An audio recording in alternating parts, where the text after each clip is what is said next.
Salah Abdeslam, who is suspected of carrying out the attack in Paris last year, has left hospital after being wounded in a police operation. He was arrested on Friday evening in a dramatic raid in the Brussels suburb of Molenbeek. Another man was also captured with him. It's been more than 4 months since the attacks in the French capital, which left 130 people dead. Since then, Abdeslam has been on the run. Let's take a look at how he evaded capture. The fingerprints of Salah Abdeslam were first found in the Stade de France on a suicide belt he's believed to have removed before fleeing the attack site.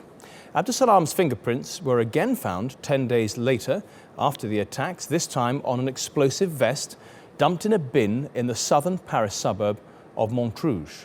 In January this year, his fingerprints were found on explosive belts at a flat in Brussels.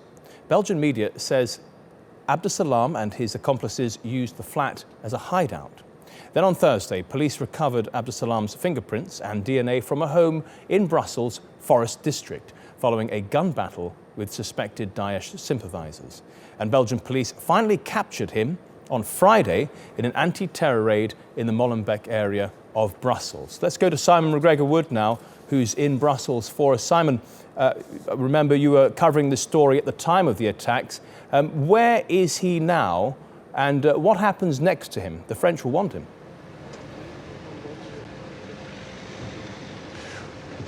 Well, the latest information we have from the Belgian authorities, Matthew, is that he has left his hospital in Brussels. I think we saw some video of his convoy a little earlier on Saturday morning. And we understand he's at a high security prison now in the Belgian city of Bruges, which also has, we understand, a medical facility. He was lightly wounded in the leg, in the knee, during Friday's arrest operation.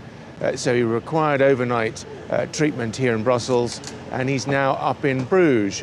I think what we're going to have is a fairly fast-track extradition request from the French. President François Hollande made it very clear, didn't he, on Friday night, that France would be seeking his extradition as soon as possible.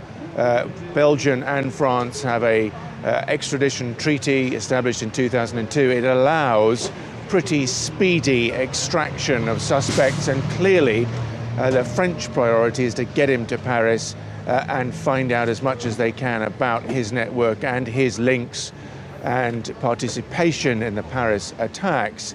François Hollande, interestingly, also mentioned that, of course, it's great news that he has been detained, because the feeling is that there are other people still out there who were perhaps part of the planning team for the Paris attacks, and that Mr. Salah Abdeslam, during the course of his investigation, of course, may lead them to those kinds of people, and further arrests might be made in the future. We understand there may also be a preliminary hearing by a Belgian judge at some point today or tomorrow to start that whole extradition process.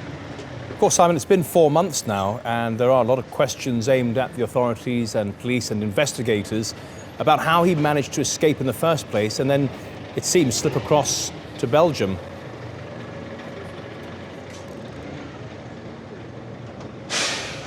Well, that is the big question here in Belgium. It's the obsession, of course, of the Belgian media today. Let's have a look at this newspaper, the Brussels Le Soir, and on its front cover, from Molenbeek to Molenbeek, referring to Abdeslam.